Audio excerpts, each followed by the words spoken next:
ఆమె గ్రహించకపోతే ఆ గ్రహించకపోయినటువంటి పరిస్థితి ఒక్కసారి గ్రహిస్తే అమ్మా మీరెవరు అంటే ఆమె యొక్క స్వరూపం ఎలా ఉంటుంది చూడండి.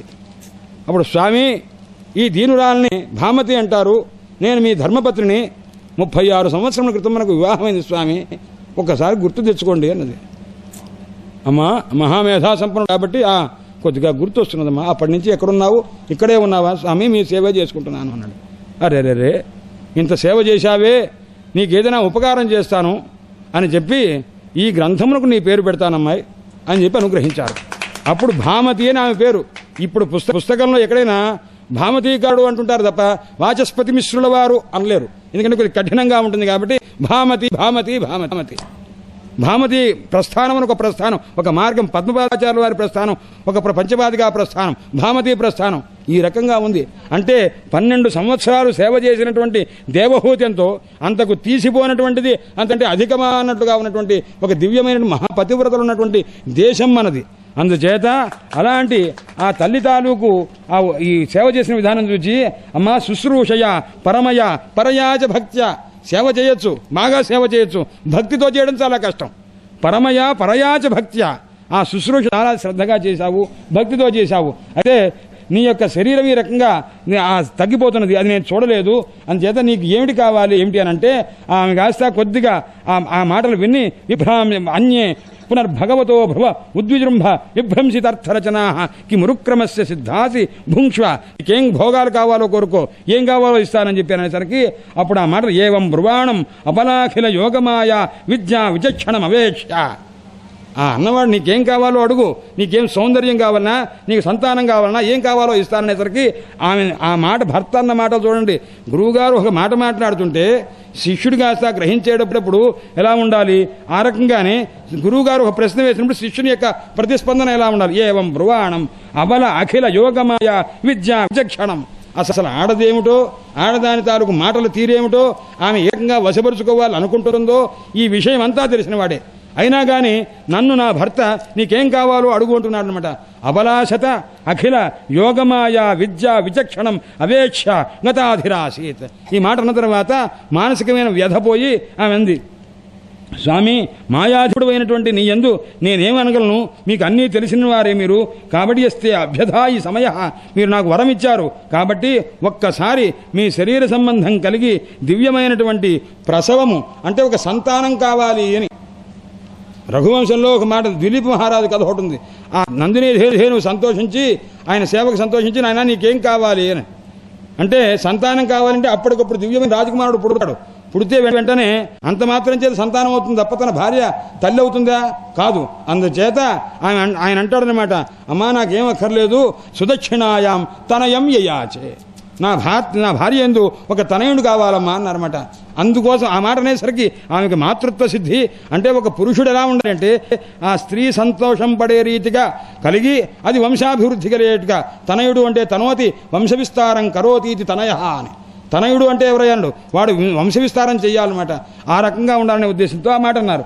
అందుచేత ఒక్కసారి స్వామి నేను ఈ రకమైనటువంటి సంతానం పొందాలని అనుకుంటున్నాను. ఈ మాట కాస్త విన్న తర్వాత యథాపదే ఆ తర్వాత మహానుభావుడు తన యొక్క శక్తి చేత ఆయన ఏం చేశాడంటే దీన తదీశ భవనం సదృశం విచక్ష్వ, అయితే నీకు ఏ రకమైన భావనం కావాలో చూడు అని చెప్పి ఆయన దివ్యమైనటువంటి మాయ చేత ఆ కర్దముడు యోగమాస్థిత ఒక దివ్యమైనటువంటి బ్రహ్మాండమైన భవనాన్ని తయారు చేశాడు. ఆ తయారు చేస్తే ఎలా ఉండింది అన్నారు, అది కామకం సంకల్ప మాత్రం చేత సిద్ధమైనటువంటిది. ఎలా ఉంది, సమస్తమైనటువంటి వైభవనతో ఉంది, సమస్త రత్నములతో కూడుకున్నటువంటిది, అన్ని రకమైన అభివృద్ధులు, మణిస్తంభములు, దివ్యమైనటువంటి ఉపకరణలతో ఆ రకమైనటువంటి సర్వకాలంలో కూడా భవనము సుఖంగా ఉంటుంది. ఏ కాలంలో ఏది కావాలనో అవన్నీ కూడా ఉన్నటువంటిది అనమాట. అని దివ్యమైనటువంటి పతాకములు ఇలాంటి అలంకరింపబడినటువంటి ఆ దివ్యమైన వైభవాన్ని ఏమని చెప్పేది. అక్కడ దాసీలంతా ఉన్నట, ఎలాంటి వాడైనా కొన్ని వేల మంది ఉన్నారు. అప్సరసలను మించిన సౌందర్యవతులు అందరూ పట్టుబట్టలు దివ్యమైనటువంటి ధరించున్నారు. ఉపర్యుపరి విన్యస్త పృథక్ పృథకు క్షిప్తై కచిపి, ఆయన దివ్యమైనటువంటి శయ్యలున్నవి, అవన్నీ కూడా మరకతమణులతో తయారు చేసినటువంటి స్థలములన్నీ ఇవన్నీ ఉన్నవి నాయన. అలాంటి స్థితిలో హంసలు పారావతములు ఏవి అవసరమో ఉద్దీపన విభావం ఒక మనిషికి కోరికని పెంచే రీతిగా ఉండేటువంటి అన్ని సన్నివేశాలు తయారు చేస్తారు. ఎందుకంటే ఆమె అడిగింది అందుచేత దానికి తగ్గట్టుగా ఆయన చేశారు. అలా చేసేసరికి ఆ ఇదం శుక్లకృతం తీర్థం ఆశిషాం వ్యాపకం రుణాం నిమజ్జ వెంటనే ఎదురుగుండగా ఒక సరోవరం ఉంది, బిందు సరోవరం. ఆ బిందు సరోవరంలో స్నానం చేసేసిరమని చెప్పి అన్నారన్నమాట. ఎందుకంటే అది ఎవరి చేత వచ్చింది ఆ సరోవరము? విష్ణుమూర్తి యొక్క నేత్ర బిందువులు ఆనందం చేత వచ్చినటువంటి అశ్రు బిందువుల చేత ఏర్పడినటువంటి సరస్సు. అది సరస్వతీ నదితో కూడా కూడుకున్నటువంటిది. అందుచేత ఆ దివ్యమైనటువంటి ఆ నదిలో స్నానం చేసి ఒక్కసారి రావలసింది అని అనేసరికి అప్పుడు ఆవిడ ఇక్కడికి వెళ్ళి సా తద్భర్తు సమాదాయ వచ, భర్త చెప్పాడు, వెంటనే బయలుదేరి వెళ్ళింది, స్నానం చేసింది.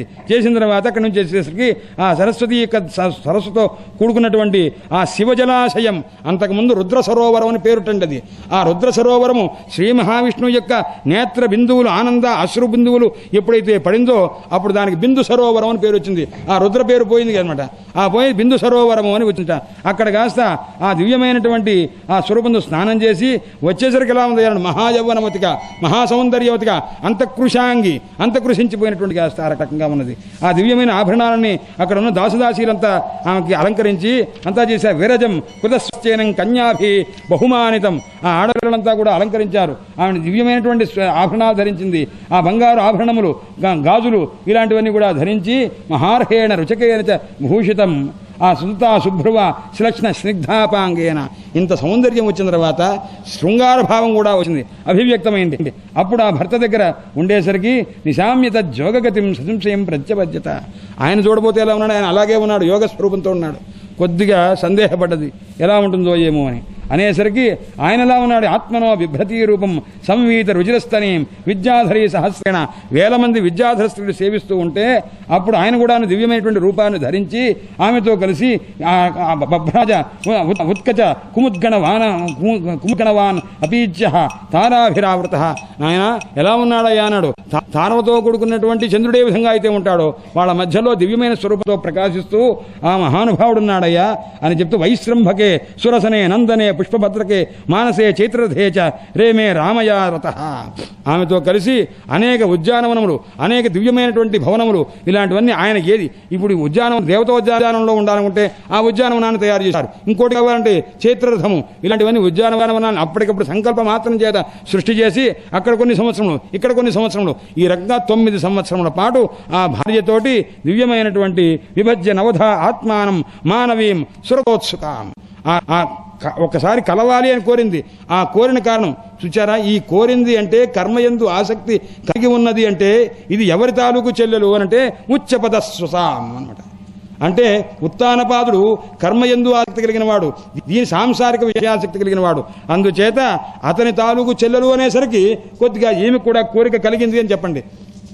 మరి ప్రియవ్రతుని చెల్లెలు కూడా అన్నారు కదా అన్నారు, అది తర్వాత వస్తుంది. జ్ఞానం అడుగుతుంది కుమారుణ్ణి, అప్పుడు అడిగినప్పుడు ప్రియవ్రత స్వసారం అనమాట, ఆయన తాలూకు చెల్లెల్ని అలా సమన్వయం చేయటం. అందుచేత ఇప్పుడు బహ్వా ఆశ్చర్యం మహాయోగి స్వాశ్రమాయ న్యవర్తత, ఎందుకంటే తను 9 సంవత్సరముల పాటు ఆమెతో కలిసి 9 మంది సంతానాన్ని ఆడపిల్లల్ని కన్న తర్వాత ఆయన ఏం చేశాడు అంటే ఆయన వెనక్కి వెళ్ళాడు. వెళ్ళేసరికి మళ్ళా ఆయన మళ్ళీ ఇంకొకసారి స్వామి నాకు ఒక పిల్లవాడు కావద్దా, ఈ పిల్లలందరికీ పెళ్లి చేయడానికి కొద్దిగా సహకారంగా ఉండాలి కదా అని శతం వ్యతీయు శరద ఆయన కామలాలసయోర్ మనాక్ 100 సంవత్సరం గడిచిపోయినవిట కామలాలసైనటువంటి వాడికి తస్యాం ఆధత్త రేత తాం భావయన్ ఆత్మన ఆత్మవితు. అప్పుడు పరమాత్మ చెప్పిన మాట గుర్తొచ్చింది శ్రీమహావిష్ణువు, నాయన నేను నీకు స్వాంశకలయ నా స్వరూపంతో నేను నీ యొక్క రేతస్సు ఆమె ఎందుకు ప్రవేశిస్తుంది అక్కడ నేను కపిలనారాయణ రూపంతో అవతరిస్తానన్నారు కాబట్టి అదంతా తెలిసినవాడు కాబట్టి ఆయన అన్నారన్నమాట. అతహసా సుషువే సజ్జో దేవహూతి, ముందు ఆ ఆడపిల్లని కన్న తర్వాత అప్పుడు దేవహూతి అడిగింది, ఆయన స్వామి సర్వంతద్ భగవాన్ మహ్యం ఉపోవాహ ప్రతిశ్రుతం, అంతా మీరు బాగా ఉన్నది కానీ అథాపి మే ప్రపన్నాయా అభయం దాతుమర్హసి, నేను దీనురాలే ఉన్నాను, నాకొక్కసారి అభయం ఉంది. కశ్చిత్ స్యాత్మే విశోకాయ త్వయి ప్రవ్రజితేవనం. చూడండి, నాకు దుఃఖం పోగొట్టేటటువంటి వాడు ఒక పిల్లవాడిని అనుగ్రహించండి అని అడిగింది. దుఃఖం పోగొట్టేవాడు అన్న తప్ప నాకు జ్ఞానోపదేశం చేసేటువంటి పిల్లవాడిని కానీ ఆ మాట అనలా. కానీ ఆయన ఏమని గ్రహించారయ్యా అంటే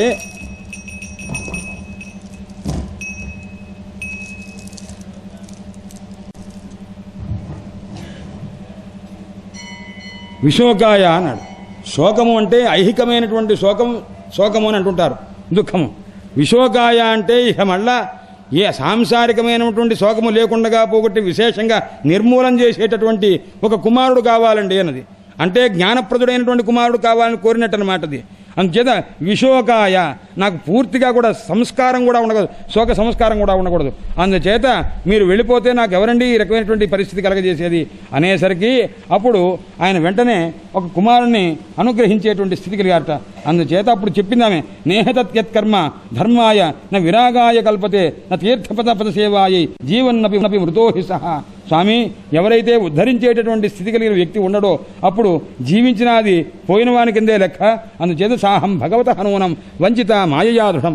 స్వామి, నేను పొరపాటు చేశా, మీతో సంసారం చేసి సంతానం పొందాలని కోరాను, నేను పొరపాటు చేశాను, ఇలా చేయకుండా ఉండవలసింది. నాకు దివ్యమైనటువంటి జ్ఞాన సంపన్నుడైనటువంటి కుమారుని అనుగ్రహించండి అని అడిగింది. యత్వాం విముక్తిదం ప్రాప్య నముక్షేయ బంధనాత్. సాక్షాత్తు మోక్షమిచ్చే పరమాత్మను మిమ్మల్ని పొంది నేనేమడిగానంటే, స్వామి నాకు సంతానం కలిగేటి చేయండి అని అడిగాను. ఇంతకంటే పొరపాటు ఉందా? ధ్రువ చరిత్రలో వస్తుంది, ధ్రువుడు అంటాడు, అంతా అయిన తర్వాత నీకేం కావాలి అంటే ధ్రువమండలాధిపత్యం కావాలి అంటారు. అయితే ధ్రువమండలాధిపత్యం ఇచ్చిన తర్వాత ఆయన అనుకుంటారా, రే ఎంత పొరపాటు చేశాను, ఎలా ఉందంటే గత ఆయుషి చికిత్సేవా అంటారు. అంటే ఒకడికి పెద్ద అనారోగ్యం చేసిందిట. అనారోగ్యం అంటే తీవ్రమైన అనారోగ్యం, మరణం దగ్గరలో వచ్చే అనారోగ్యం వస్తే భగవంతుడి గురించి ప్రార్థించాడు, భగవంతుడు సాక్షాత్కరించాడు. ఆయన నీకేం కావాలి అన్నారు. ఏమండి, నా అనారోగ్యానికి మందులు దొరకట్లేదు, అన్ని మందుల షాపుల్లో అన్ని చోట్ల దొరికేట్టు అనుగ్రహించండి అన్నట్ట. అంటే గతాయుషి చికిత్సేవ, ఎవరెవరెవరే 2 రోజుల్లో నువ్వు చచ్చిపోతావురా, నేను నీకు ప్రత్యక్షమైతే నువ్వేం కోరాలి? చిరజీవిగా ఉండాలన్నా కోరుకోవాలి, లేదా మోక్షం ఇమ్మనన్నా కోరుకోవాలి.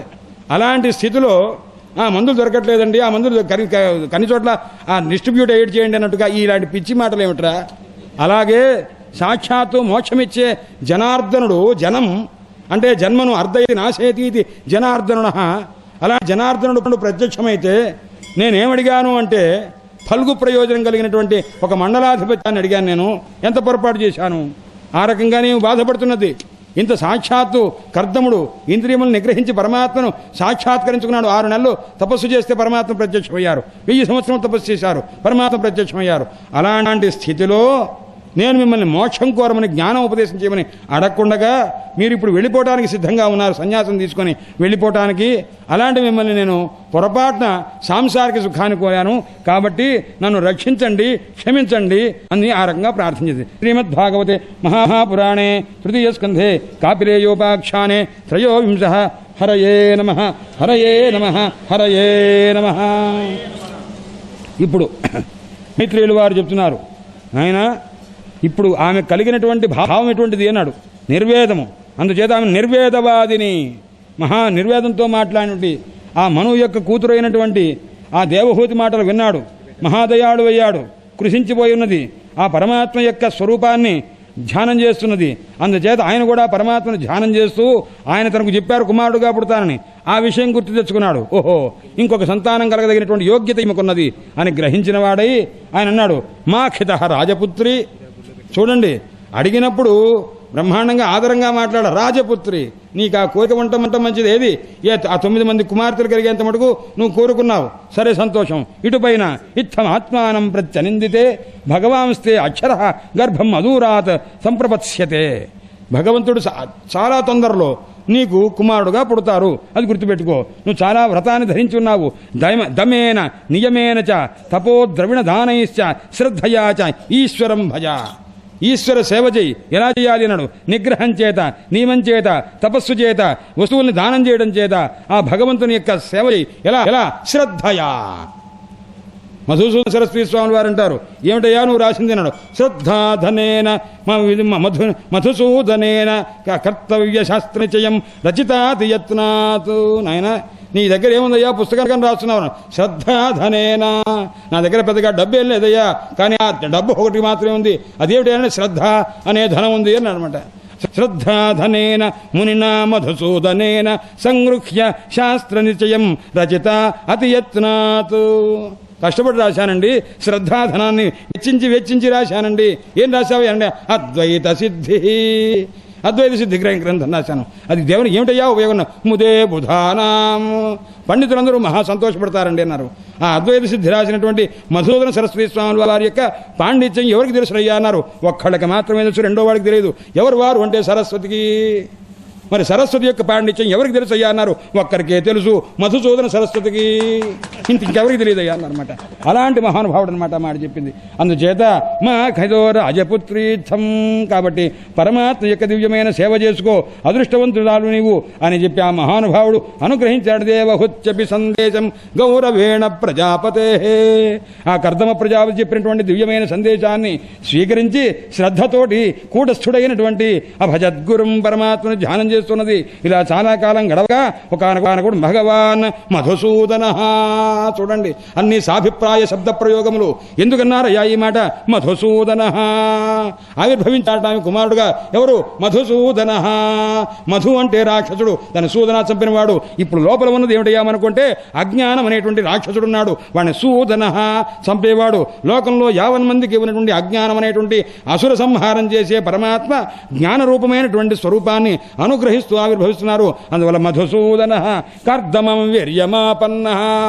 ఆ కర్దమ ప్రజాపతి యొక్క వీర్య స్వరూపంలో నుంచి ప్రవేశించినట్లుగా ఆయన ఆవిర్భవించారయ్యా. అగ్నిరివదారుణి. ఆయన చెక్కలో ఏ విధంగా అవ్యక్తంగా ఆ రకమైన అగ్ని ఉంటుందో ఆ రకంగా పరమాత్మ ఆవిర్భవించారని చెప్పి ఈ సందర్భంలో ఎలా ఉందయ్యా పరమాత్మ ఆవిర్భవించే సందర్భంలో వాదిత్రాణి ఘనా ఘనా గాయంతి స్మ.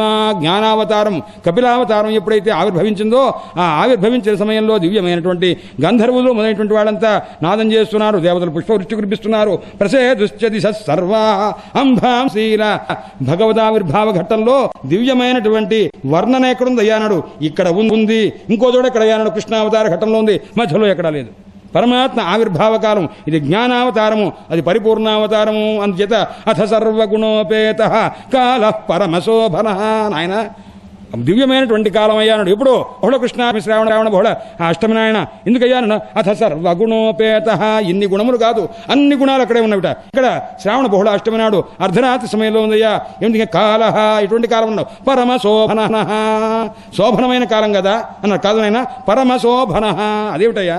శోభన కాలానికి పరమశోభన కాలానికి తేడా ఏమిటయ్యా అన్నాడు. శోభన కాలం అంటే భగవద్భక్తుడు ప్రహ్లాదుడు లాంటి వాడు పుడితే అది శోభన కాలం అయ్యా సమయం. మరి పరమశోభన కాలం అంటే అలాంటి వాడిని అంత వాడిని చేసినటువంటి వాడు పుట్టినది అది పరమశోభన కాలమయ్యా అన్నమాట.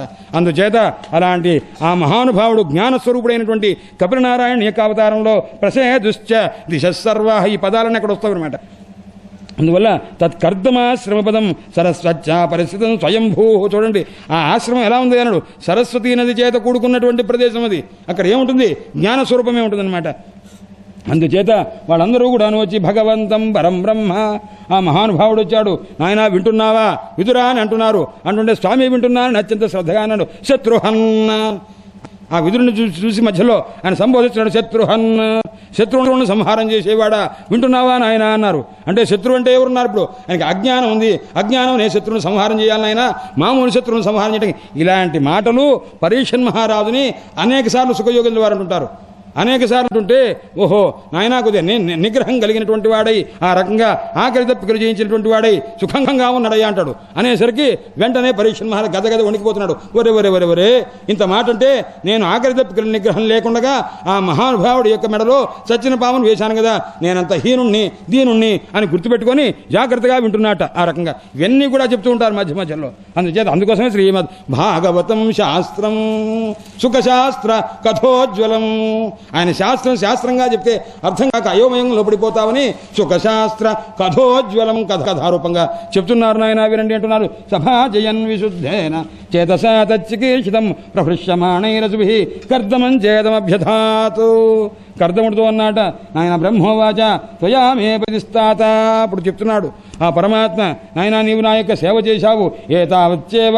ఆ బ్రహ్మదేవుడు వచ్చాడు చెప్తున్నాడు. ఎందుకంటే పరమాత్మ యొక్క ఆవిర్భావ సమయంలో వచ్చి బ్రహ్మదేవుడు అంటున్నాడు, నాయన ఓ కర్దమ మహర్షి నేను నీకు తండ్రిని కదా, నేను చెప్పిన మాట విన్నావు, చాలా సంతోషము.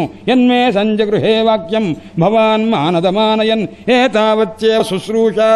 సుభాషితములండి. ఈ సుభాషితములు కార్య పితరి పుత్రకై తండ్రి చెప్పాడంటే పెళ్లి చేసుకోరా అన్నాను. సరే నువ్వు ముందు నా మాట వినకుండా తపస్సు చేసి మహావిష్ణువు యొక్క అనుగ్రహం పొందిన తర్వాత చేసుకున్నావు, సంతోషం. తండ్రి మాట విన్నావు కదా, అది ఏ తావచ్చేవ శుశ్రూష. తల్లిదండ్రులకు సేవలు చేయటం అంటే, పిల్లలు చేయటం అంటే ఏంటంటే తల్లిదండ్రులు చెప్పిన మాట వినటమే నాయన. అందుచేత బాఢమిచ్చను మన్యేత గౌరవేణ గురోర్వచ. తండ్రి చెప్పిన మాట మీద గౌరవం ఉండి ఆ తండ్రి గారు చెప్పిన మాట ఆచరించావే, అది చాలా గొప్పది నాయన అని చెప్పి ఈ ఆడపిల్లలు 9 మంది ఉన్నారే, ఆ 9 మంది కూడాను చాలా గొప్ప వాళ్ళయ్యా. వాళ్ళందరినీ కూడా దివ్యమైనటువంటి స్వరూపం కలిగినటువంటి మహనీయులైనటువంటి మహర్షులకి ఇవ్వవలసింది. ఆ తర్వాత ఈ మహనీయుడు కుమారుడు జ్ఞాన విజ్ఞాన యోగేన కర్మణాముద్ధరంజటా హిరణ్యకేశ పద్మాక్ష పద్మముద్రా పదాంబుజ. ఆ పరమాత్మ యొక్క దివ్యమైనటువంటి ఉపదేశము లోకంలో అందరినీ కూడా ఉద్ధరిస్తుంది ఆయన అని చెప్పి అజి ఏషమానవితే గర్భం ప్రవిష్ట కైటభార్దన చెప్పారు. ఆయన చూచి దేవహూతిని చెప్పి, అమ్మా కైటభార్దనుడు ఆ మహావిష్ణువు నీ యొక్క గర్భంలో ప్రవేశించారు. అవిద్యా సంశయ గ్రంథిం చిత్వా గాం విచరిష్యతి. ఈ అజ్ఞానం అనేటటువంటి అవిద్య వల్ల ఏర్పడిన ఈ సంశయ సముదాయం మొత్తాన్ని కాస్త పోగొట్టి ఆయన లోకంలో సంచారం చేస్తాడు. సిద్ధగణులకు అధిపతి సాంఖ్యాచార్యుని పేరు తెచ్చుకుంటారు. సాంఖ్యాచార్యుడు అంటే పంచవింశ తత్వం కాదు, ప్రధానంగా సమ్యక్ ఛాయతే ప్రదీయతే ఆత్మతత్వం అనయేతి సంఖ్యైవ సాంఖ్యం. దీని చేత ఆత్మజ్ఞానం కలుగుతుందో అటువంటిది అని చెప్పి వంశీధర శర్మ రాశారు. నాయన కపిలులిద్దరున్నారయ్యా, అగ్నిదేవుని అవతారము సాంఖ్య దర్శనకర్త. ఈయన ఎవరయ్యా అన్నారు, జ్ఞానాన్ని ఉపదేశం చేస్తూ సాంఖ్యాన్ని చెప్తారు, కానీ ఆత్మతత్వము భక్తి స్వరూపము దీన్ని ప్రధానంగా చెప్తారు. ఈయన విష్ణుమూర్తి యొక్క అవతారము, ఆయన అగ్నిదేవుని యొక్క అవతారమని పురాణములు కూడా ఉదాహరణ ఇచ్చారట. అందువల్ల ఈయన ఎలా ఉంటారయ్యా, ఈయన పేరేమిటయ్యా అంటే లోకే కపిల ఇతి ఆఖ్యాం గంతాతే కీర్తివర్ధన. నాయన కర్దమముని, అమ్మా మానవి అంటే మనువు యొక్క కుమార్తెమైనటువంటి ఓ దేవహూతి, ఈ రకమైనటువంటి దివ్యమైన స్వరూపం కలిగిన వాడై మీకు కీర్తివర్ధన, లోకంలో దివ్యమైనటువంటి కీర్తిని కలిగిన వాడే ఉంటాడమ్మా అని చెప్పనేసరికి ఆ ఇద్దరికి ఈ రకంగా ఆ తల్లిదండ్రులు ఇద్దరిని ఊరట పొందింపజేసి ఆయన కుమారై సహ నారద హంసో హంసేన యానేన త్రిధామ పరమం యయౌ. సమస్తమైనటువంటి ఋషులంతా నారదుల వారు అందరూ వస్తూ ఉంటే కూడా ఆ మహానుభావుడు హంసయానంతో వెళ్ళారట. ఈ రకంగా గతే శతధృతౌ బ్రహ్మదేవుడు వెళ్ళారు. వెళ్ళిన తర్వాత ఆయన కర్దమ ప్రజాపతి ఆయన చేత ప్రేరేపింపండి ఆ 9 మంది కుమార్తెలను కూడా స్వదుహిత్రూహు వాళ్ళందరినీ కూడా వివాహం చేశారట. మరీచికి కళ అని ఆమెను ఇచ్చారట, అనసూయను కాస్త అత్రి మహర్షికి ఇచ్చారట, శ్రద్ధ అనేటువంటి ఆమెను అంగిరో మహర్షికి ఇచ్చారట, పులశ్చునకు పులశ్చాయ హవిర్భువ అనేటువంటి అమ్మాయిని పులశ్చునకు ఇచ్చారు. పులహునకు గతి అనేటువంటి ఆమెను వివాహం చేశారు. క్రతు అనేటువంటి మహర్షికి క్రియ అనేటువంటి కూతురునిచ్చారట. ఖ్యాతి అనేటువంటి ఆమెను భృగు అనేటువంటి వానికి ఇచ్చారు. వశిష్ఠునకు అరుంధతి అనేటువంటి ఆమెను కాస్త వశిష్ఠ మహర్షికి ఇచ్చారు. అధర్వణ మహర్షికి శాంతి అనేటువంటి ఆమెను ఇచ్చారట. ఈ రకంగా దివ్యమైన చూడండి, ఒక అల్లుడు అందం గొప్పవాడు వస్తేనో బ్రహ్మాండంగా అడిగిన వాడికి చెప్పుకొని దివ్యంగా మా పిల్లవాడు ఐఏఎస్ ఐపీఎస్ అని చెప్పి ఆనందపడుతుంటాం. ఇది ఫల్గ్వానందం అనమాట.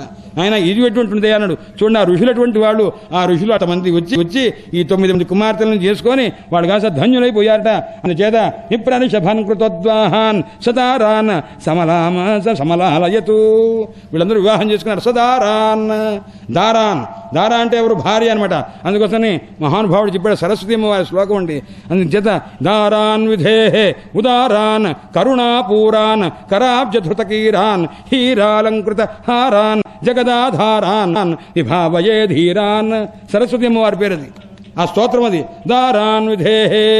సరస్వతి అమ్మవారికి నమస్కారం అండి, దారకు నమస్కారం అండి అన్నారు. దార అంటే ఏమిటి, ధ్రువిదారణే దారయతి భర్తృగత మనోక్లేశాధికమితి దారా.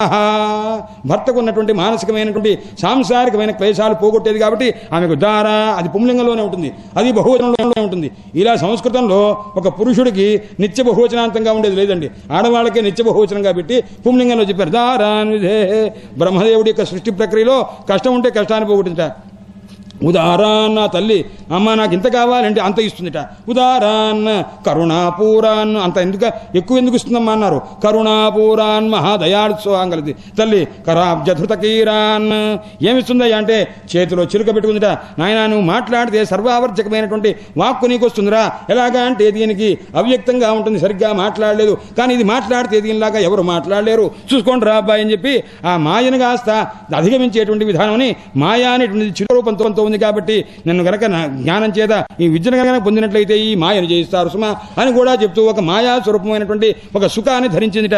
అందువల్ల కరాబ్జ ధృతకీరాన్ హీరాలంకృత హారాన్ తల్లి సర్వశుక్లాం సరస్వతీం ఆమె ఎలాంటి హీరాలంకృత వజ్రముల చేత అలంకరించిన హారం కలిది ఆ తల్లి ఎవరయ్య జగదాధారాన్ ఈ జగత్తునకు ఆధారభూతురాలు విభావయే ధీరాన్ ఆ తల్లి ఎటువంటిదయ్యా అంటే మహాధీరురాలండి అన్నాడు. ధియం ఆత్మజ్ఞానం రాతి దదాతి ఇది ధీరాన్ ధీరాహ తాన్ ధీరాన్ అన్నీ నిత్యపుంలింగంలో బహువచనంలో ద్వివచనంలో వేసుకుంటూ వచ్చాడు, ద్వితీయావిభక్తులు వేసుకొచ్చాడు. అందుచేత ఆ రకమైనటువంటి స్థితిగా చెప్తున్నారు నాయన. ఇక్కడ ఏమిటయ్యా అంటే తావాస్వాస్య చెప్తున్నా విప్రశభాన్ ఈ 9 మందిని కూడా సదారాన్ వీళ్ళందరినీ భార్యలను కాస్త ఈ రకంగా చేసి 9 మంది ఆ మహర్షులందరికీ కూడా ఆ మహానుభావుడు ఎవరైనా కర్దమ ప్రజాపతి కాస్త ఇంకా అక్కడి నుంచి జ్ఞానం కలిగినటువంటి వాడై ఆయన కాస్త సన్యాసం తీసుకున్నటువంటి కుమారుడు కూడా కలిగారు కాబట్టి బహుజన్మ విపాకేన సమ్యగ్యోగ సమాధిన ద్రష్టుం యతంతే యతయః శూన్యాగారేషు యత్పదం కర్మలన్నీ ఆచరించిన తర్వాత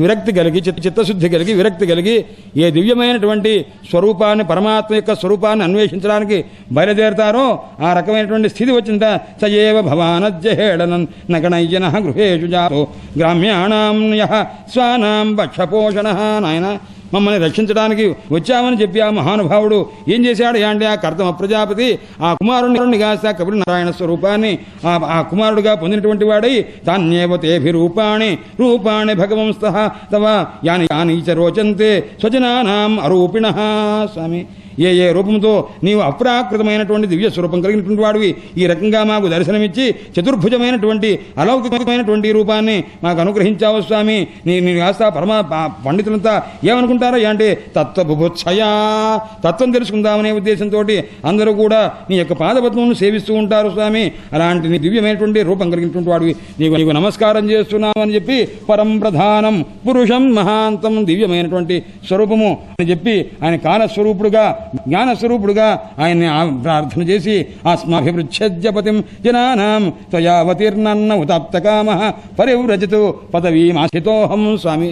మీ యొక్క అనుగ్రహం చేత కుమారుడైనప్పటికీ కూడా ఆ మహానుభావుణ్ణి విష్ణు స్వరూపంగా భావన చేసి ఆయన కాస్త త్వయావతీర్ణన్న ఉతాప్తకామః పరివ్రజత్ పదవీం ఆస్థితోహం చరిష్యే త్వాం హృది యుంజన్ విశోకః. కర్దమని అంటున్నారు కపిలనారాయణ స్వామితో నిన్ను ఈ హృదయంలో పెట్టుకొని ఆ దివ్యమైనటువంటి స్వరూపాన్ని భగవద్ధ్యానం చేసుకుంటూ నేను కాస్త సమస్తమైనటువంటి ఈ ప్రపంచాన్ని కాస్త సన్యాసం చేస్తానని విడిచిపెడతానని చెప్పి అనుకున్నాడు. అప్పుడు పరమాత్మ చెప్తున్నారు కపిలనారాయణ వారు శ్రీ భగవాన్ వాచ మయా ప్రోక్తం హీ నాయన నేను చెప్పాను ఈ లోకం తాలూకు ఈ ప్రమాణం ఏమిటో దాన్ని కాస్త తెలుసుకున్నావు. నీకు ఎదవోచం ఋతం మునే నీకు ముందు చెప్పాను నీకు కుమారుడు కలుగుతాడు ఆ కుమారుడు జ్ఞానప్రదాత ఆ లోకంలో సాంఖ్య దర్శన ప్రవక్త అని ఈ రకంగా చెప్పాను ఆయన. అందుచేత అది నీకు ఆ జ్ఞానం కలుగుతుంది అని చెప్పి ఆయనకి అనుమతి ఇచ్చారట. కాబట్టి ఈ దేహాన్ని కాస్త తెలుసుకో అనిత్యమని తెలుసుకోనాయన గచ్చకామం మయా పృష్ఠో మయి సన్యస్త కర్మణ. కాబట్టి నువ్వు నన్ను అడిగావు ఆ రీతిగా నీ అనుజ్ఞ ఇచ్చాను వెళ్ళవలసింది అని చెప్పి నువ్వు వెళ్ళిన తర్వాత కూడా అక్కడ ఏం చేస్తావు అరణ్యాల్లోకి వెళ్ళిన తర్వాత కూడా సుదుర్జయం వస్తుంది పంచమస్కంధంలో నాయన. ఊరికే గబగబా ఒక అవకాశం ఉంది కదా అని చెప్పి అక్కడ అరణ్యంలో కుటీరం ఉంది కదా అని వృద్ధాశ్రమాన్ని గబగ పోకండి. పోతే ఏదో జ్ఞానం కలుగుతుందనుకుంటారేమో నువ్వు వెళ్ళేటప్పుడు ఒక్కడు పెడితే పర్వాలేదు అన్నాడు. అంతేనండి భార్యా బిడ్డలు వదిలేశారని అన్నాను. కానీ చాలా మంది నీ వెంట వచ్చారయ్యా నీకు తీయకుండా వాళ్ళందరి సంగతి తెలిసినా టికెట్ లేకుండా ఎక్కిన వాళ్ళు కామము క్రోధము లోభము మోహము మదము మాత్సర్యము ఇవన్నీ కూడా నీ వెంట వచ్చినవి దాన్ని పట్టుకోవడానికి ఎవరికి చేత కాదు. అందుకోసం నీతో ఉన్నారు నాయన సహషట్సపత్ర 6 శత్రువులతో కలిసి వస్తున్నావురా నువ్వు. అందుచేత అరణ్యాల్లోకి వెళ్ళి బ్రహ్మాండంగా బాగుకుందాం అనుకోక జ్ఞానం కలిగిన వాడు ఇంట్లో అయినా బాగుపడతాడు సుమా తొందరపడొద్దురా అని చెప్పినారట. అందుచేత ఇక్కడ చెప్తున్నారు వెళ్ళేటప్పుడు నువ్వేం చేస్తావంటే నాయన ఇవన్నీ కూడా చిత్వా సుజయం నృత్యం అమృతత్వాయం భజాయి ఈ సంసారాన్ని విడిచిపెట్టి ఆ మోక్షం కొరకు నన్ను ధ్యానం చేయవలసింది అని చెప్పినారట. మాత్ర ఆధ్యాత్మికం విద్యాం సమనీం సర్వకర్మణాం వితరిష్యే. నాయన నాన్నగారు మీరు వెళ్ళండి నేను ఆ తల్లికి కాస్త ఆధ్యాత్మిక విద్యను ఉపదేశం చేస్తాను అందులో సందేహం లేదు మీరు వెళ్ళండి.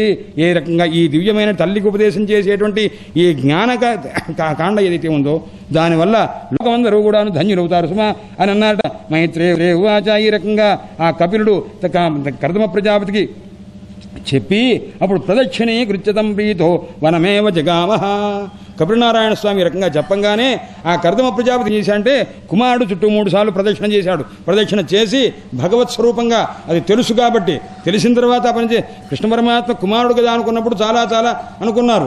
ఎప్పుడైతే పరమాత్మ ఇవాం త్వాం బ్రహ్మభావేన పుత్రభావేన కృష్ణ పరమాత్మ చెప్తారు దేవకి వసుదేవులతో, మీరు నన్ను అప్పుడప్పుడు పరమాత్మ అని తెలుసుకుంటుంటారు, అప్పుడప్పుడు కుమారుడు అని తెలుసుకుంటారు. కుమారుడు అన్నప్పుడు కొన్ని లీలలు ఏదో ప్రదర్శిస్తూ ఉంటా, అప్పుడు మీరు సంతోషపడుతుంటారు. బ్రహ్మభావం కలిగినప్పుడు మాత్రం మీరు భక్తులైపోతుంటారు, నాకు నమస్కారాలు చేస్తుంటారు. ఇది తప్పదు, ఎందుకంటే ఆ జ్ఞానం కలగడం దుర్లభం. కలిగిన సమయంలో మీరు ఊరుకోరన్నమాట.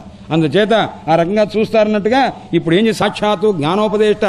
ఇక్కడ విషయం ఏమిటంటే శ్రీమద్భాగవతంలో గురు శిష్య సంప్రదాయం అనేది ఒక విలక్షణం. సూతుల వారు ఎవరయ్యా అన్నారు, ఇంతకుముందు చెప్పారు శ్రీరామ శర్మ గారు. ఆయన ఏమిటయ్యా అంటే ఇది పృథు చక్రవర్తి యజ్ఞం చేస్తున్నట్ట. పృథు చక్రవర్తి యజ్ఞం చేస్తున్నప్పుడు ముందు బృహస్పతి యొక్క ఆ హవిస్సు ఆ ఆహుతి ఒకటి, ఇంద్రుని యొక్క ఆహుతి ఒకటి, ఒకదాన్ని ఒకటి కలిసినవిట. ఒకటి క్షత్రియ సంబంధమైనటువంటి ఆహుతి, ఇంద్రుడు క్షత్రియుడు అనమాట దేవతల్లో, ఆయన ఏమో బ్రహ్మ సంబంధమైనటువంటి బ్రాహ్మణ ఆహుతి. ఈ ఆహుతి ఆ ఆహుతి కలిస్తే బ్రాహ్మణుడు పైన ఉండి క్షత్రియుడు పైన ఉండి బ్రాహ్మణుడు కింద ఉండి, అంటే ఏమిటంటే స్త్రీ పురుషాత్మకమైన సంయోగ రూపంగా ఉంటే ఇక్కడ ఉన్నది ఏమిటయ్యా అన్నాడు. బ్రాహ్మణ సంబంధమైనటువంటి ఆహుతి స్త్రీ రూపంగా, ఆ ఇంద్ర సంబంధమైనటువంటి క్షత్రియ రూపమైన ఆహుతి పైన ఉంటే ఈ రెంటి నుంచి కూడా ఈ ఆహుతి వేసినప్పుడు అందులో నుంచి ఒక ఋషి పుట్టాట. ఆయనే సూతుల వారు అనమాట. సూత మహాయోగిన్ యజ్ఞకుండ సముద్భవ.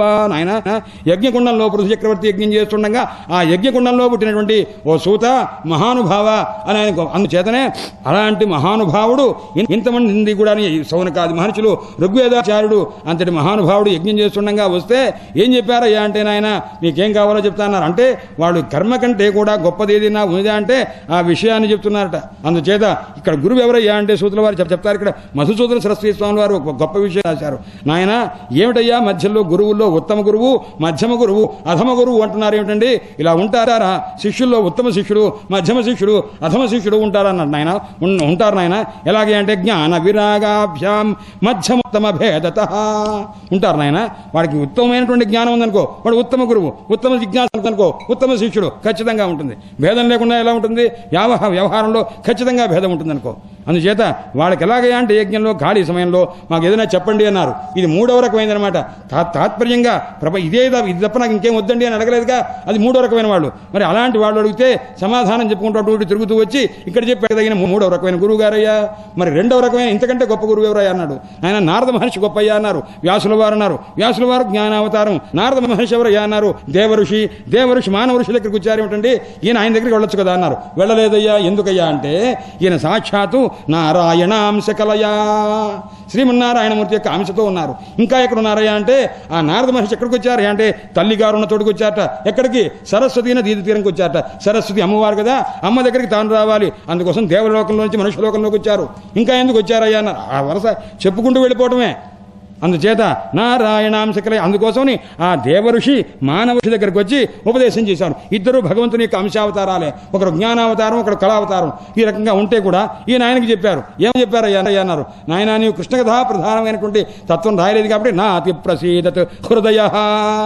మనస్సు ఏమిటో కొద్దిగా అంత ప్రసన్నంగా ఉంది కానండి, పర్వాలేదు అంత బాగానే ఉంది కానీ కొద్దిగా ఏదో అంత అనుకున్నంత ప్రసన్నత లేదండి. నా అతి ప్రసీదత్ హృదయ, గొప్ప ప్రశాంతత లేదండి అన్నాడు. ఓహో కృష్ణ కథ రాయవయ్యా, అప్పుడు నీకు నీ అతి ప్రసన్నత దానికంటే ఎక్కువ లభిస్తున్నారు. అప్పుడు రాశారు. ఇప్పుడు ఉపదేశం చేసింది ఎవరు? మహానుభావుడు. ఎవరు అన్నారు? శోకాన్ని పోగొట్టాడు. ఎవరు?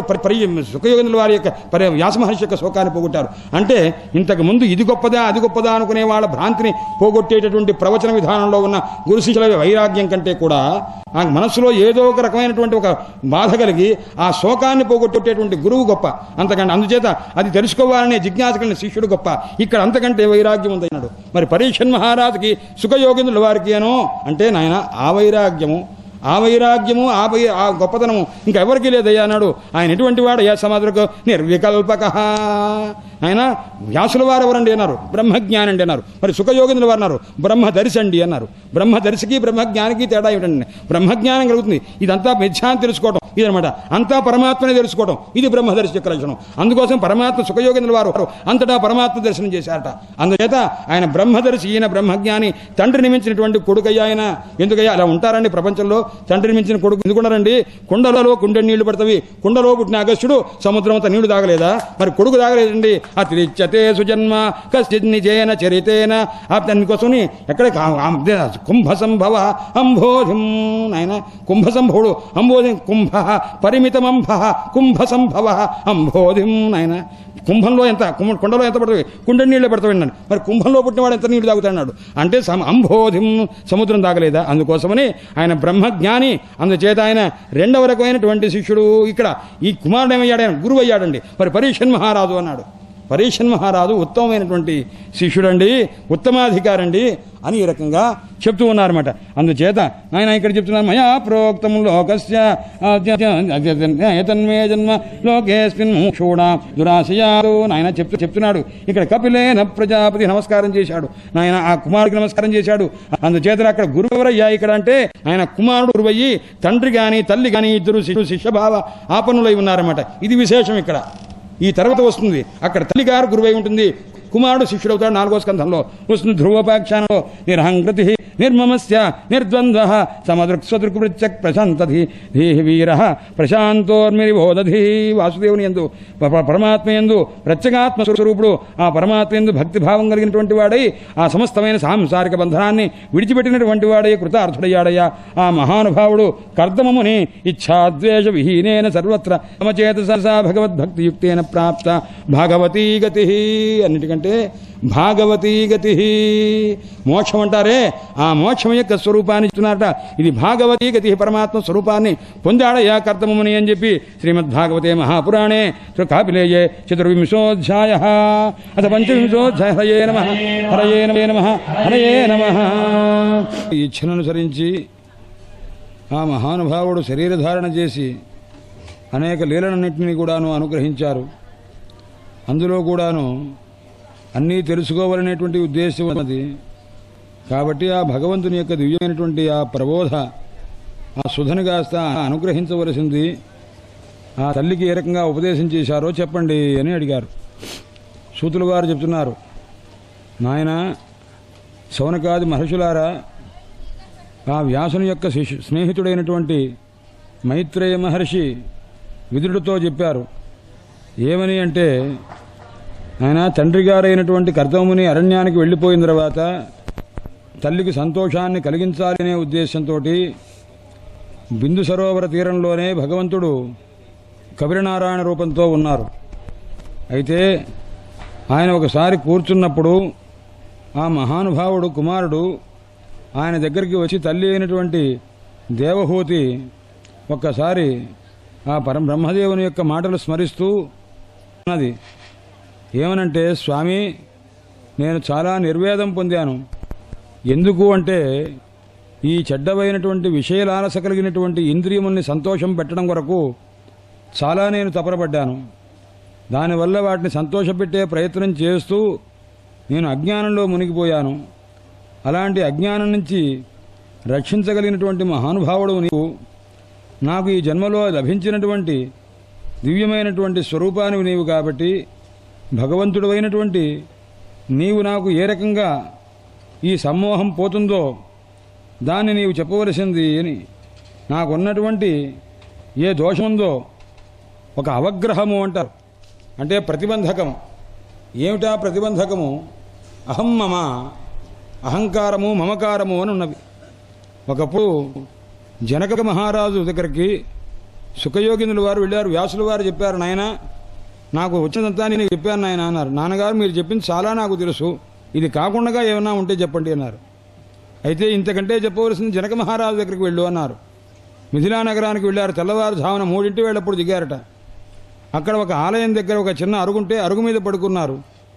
ఆడవాళ్ళు వచ్చారు కొంతమంది, అటు నీళ్లు పట్టుకుంటూ తెల్లవారుజామున వస్తూ వస్తూ ఈ బ్రాహ్మడెవరో సుఖం మీద మహాయావ ఉన్నది అనుకున్నారు. పడుకునేటప్పుడు 2 చేతులు ఇట్లా పెట్టుకొని పడుకున్నారు. అంటే సుఖం మీద యావ ఉన్నది అని అన్నారు. ఈ మాట సుఖయోగినుల వారు నిద్రపట్టలేదు. మళ్ళా వచ్చేసరికి చేతులు తీసేశారు. వెళుతూ అనుకున్నారు, ఇతనికి సుఖం మీద యావే కాదు అహంకారం కూడా పోలేదు అని, అభిమానం పోలేదు అనుకున్నారు. చేతి అన్నందుకు పట్టుదల వచ్చి తీసేసినందుకు. సరే, జనక మహారాజు దగ్గరికి పొద్దున్నే వెళ్ళారు. కొంత పరీక్ష చేశారు. పరీక్ష చేసిన బ్రహ్మజ్ఞానం ఉపదేశం చేయడానికి నారదుల వారు వచ్చారు. అదే సందర్భంలో సుఖయోగేంద్రుల వారు వచ్చారు. ఇద్దరు ఒక చోట వాళ్ళకి చెరో ఉయ్యాల మీద కూర్చోబెట్టారు. ఆ జనక మహారాజు యొక్క భార్య వాళ్ళకి అర్చన చేస్తున్నది. అర్చన చేస్తున్నప్పుడు గంధం సమర్పయామి అన్నప్పుడు గంధం రాస్తున్నది. పుష్పమాలను సమర్పయామి చేతికి పుష్పమాలలు ఇస్తున్నది. ఇది ముట్టుకుంటే నారద మహర్షి కొద్దిగా ఆడవాళ్ళు ముట్టుకుంటే కొద్దిగా సిగ్గుపడుతూ సంకోచపడుతున్నాడు. అది సుఖయోగేంద్రుల వారు ఏ రకమైన సముద్రం నిర్వికల్పక, ఆ మహానుభావుడు ఒక స్త్రీ ముట్టుకున్నదో అలాంటి ఆ దృష్టి లేనివాడు, వికారం లేదు. అప్పుడు వీళ్ళిద్దరూ జ్ఞానఘనులు ఎవరు అని కలిగింది ఆమెకి. సునయన అని జనక మహారాజు.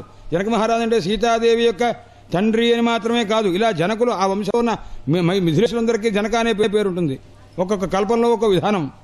ఆ సునయన ఈ ఇద్దరిలో సుఖయోగేంద్రుల వారు జ్ఞానండి అని అన్నది. అయితే ఇప్పుడు ఆయనకు ఉపదేశం చేయడానికి ఆయన ప్రవేశపెట్టారు.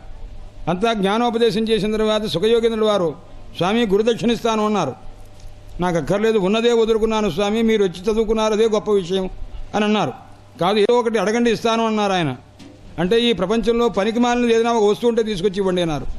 ప్రపంచంలో పనికొచ్చే వస్తువులు ఇవ్వాలంటే కష్టం, కానీ పనికి మాలిన వస్తువులు బోర్డు ఉన్నాయి అనుకున్నారు. ఏ వస్తువును ముట్టుకుని అది ఇద్దామని అనుకుంటే అది కాస్త ఒక భాషలో మాట్లాడుతుంది. స్వామి నేను పనికి వస్తాను, నన్ను వదిలిపెట్టండి అన్నది. ప్రతి వస్తువు పనికొచ్చే వస్తువే. అమేధ్యాన్ని తీసుకుంటే అది కూడా నన్ను తిని బతికే కీటాలు ఉన్నాయి స్వామి అని అన్నది. అనేసరికి చివరికి ఓహో 2 రోజులో 3 రోజులో తిరిగారు. కాబట్టి ఈ వస్తువుల వ్యర్థ వస్తువు ఏదో తెలియలేదని చెప్పి అన్నీ ఆయన చెప్పారు కదా, ఇది కూడా ఆయన్ని అడుగుదామని జనక మహారాజు దగ్గరికి వెళ్ళారు. స్వామి అది కూడా మీరు చెప్పండి అన్నారు. నాయన వ్యర్థ వస్తువులు 2, అవి అహంకారము మమకారము అని. ఇప్పుడు అంటున్నది అవగ్రహ, అహంకారం మమకారం అనేటువంటి వాడి చేత నేను ఈ రకంగా యోజితురాలనై ఉన్నాను. కాబట్టి నన్ను ఆ అహంకార మమకార బంధం నుంచి విముక్తులను చేయవలసింది. నేను నిన్ను శరణు వేడాను స్వామి. ఈ సంసారూపమైనటువంటి వృక్షాన్ని నీ యొక్క జ్ఞానోపదేశం అనేటువంటి కుఠారము చేత ఛేదించి భగవదనుగ్రహాన్ని పొందేటువంటి ఆ భాగవత ధర్మాన్ని నాకు ఉపదేశం చేయవలసింది అని అడిగింది.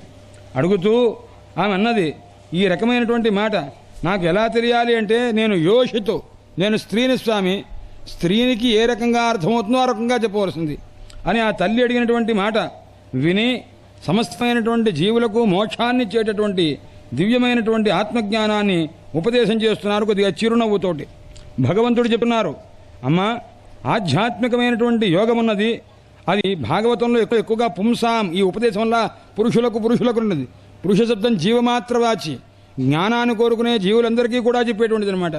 కాబట్టి సమస్తమైనటువంటి సుఖదుఖాత్మకమైన ఈ ప్రపంచం యొక్క స్వరూపం ఏ రకంగా హస్తమిస్తుందో అలాంటి దివ్యమైనటువంటి జ్ఞానం నిత్య స్వరూపము ఆనంద స్వరూపం ఎక్కడ ఉంటుందో ఆ స్వరూపాన్ని చెప్తాను.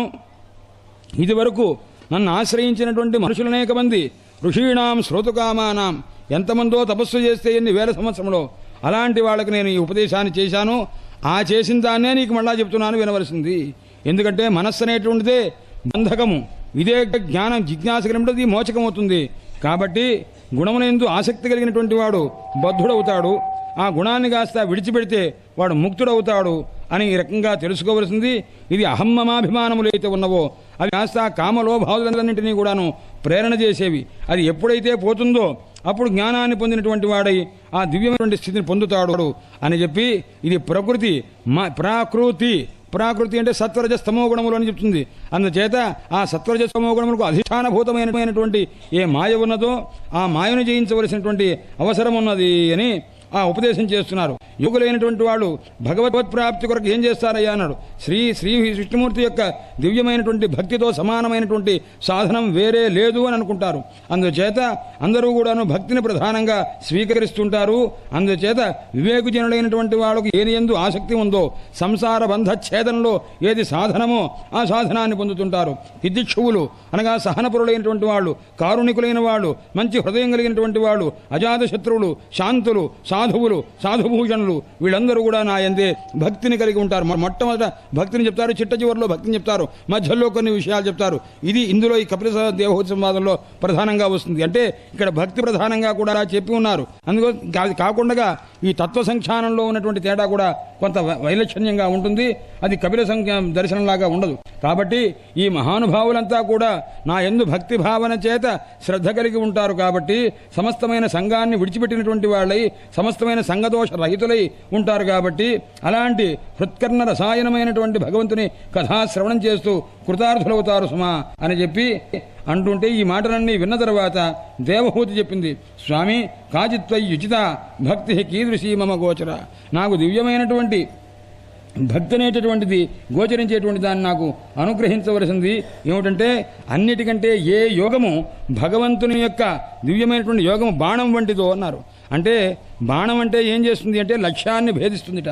ఆ లక్ష్యాన్ని భేదించడం అంటే భగవద్బాణ, భగవంతుని యొక్క బాణము అంటే భగవత్ ప్రాప్తి కోసం చేసేటటువంటి సాధనం ఏదైతే ఉందో, ఏ యోగమున్నదో అది ఎలాంటిదయ్యా అన్నాడు. నిర్వాణ అంటే బాణం చేత ఒక లక్ష్యాన్ని భేదించినట్టుగా భక్తి అనే బాణం చేత పరమాత్మ ప్రాప్తి అనే లక్ష్యాన్ని పొందాలన్నమాట. అందుచేత అలాంటి దివ్యమైనటువంటి యోగాన్ని నాకు ఉపదేశం చేయవలసింది. అది చాలా దుర్బోధం అని అనుకుంటున్నాను నేను. ఎందుకంటే దుర్బోధం యోష, నేను ఆడదాన్ని కఠినమైన విషయాలు గ్రహించే స్థితిలో లేను. అయితే నువ్వు నాకు చెప్పవలసింది. మరి నీకు ఎలా తెలుస్తుందమ్మా అన్నాడు. నాకు నా తెలివితేటల చేత తెలియదు స్వామి, నీ ఉపదేశము భవద్ అనుగ్రహాత్, నీ అనుగ్రహం చేత నాకు తెలుస్తుంది. కాబట్టి నాకు తెలియటంలో నా శక్తి సామర్థ్యాలు కారణం కాదు, నీ అనుగ్రహమే సమర్థమైనది అని చెప్పి ఈ రకంగా కపిలుడు తల్లికి చెబుతూ సంతోషంతో సాంఖ్యమైనటువంటి భక్తిని విస్తారం చేసేటువంటి సాంఖ్యయోగాన్ని ఆయన ఉపదేశం చేస్తున్నారు. అంటే అనిమిత్తమైనటువంటి నిర్హేతుకమైనటువంటి ఆ భగవంతుని యొక్క భక్తి అనేటువంటిది సిద్ధి కంటే గొప్పది. సిద్ధి అంటే మోక్షం కంటే గొప్పది ఏదయ్యా అన్నారు. మోక్షం కంటే గొప్పది ఏది అంటే అనిమిత్తమైనటువంటి భగవద్భక్తే గొప్పది సుమా. అది ఏం చేస్తుందయ్యా అంటే అన్నమైనటువంటిది అయితే ఉందో ఆ దివ్యమైనటువంటి సంసార బంధాన్ని కాస్త పోగొట్టి దివ్యమైనటువంటి జ్ఞానప్రకాశమైనటువంటి ఏర్పడుతుంది అని చెప్పి ఉపదేశం చేస్తున్నారు. ఎవరైనా సరే మహానుభావులు ఎంతటి వారైనా సరే నా యందు శ్రద్ధ కలిగినటువంటి వాడు, శాంతరూపుడైనటువంటి నా యందు ఆసక్తి ఎవరికైతే ఉంటుందో అలాంటి వాడికి సంసార బంధం అనేటువంటిది నశించిపోతుంది.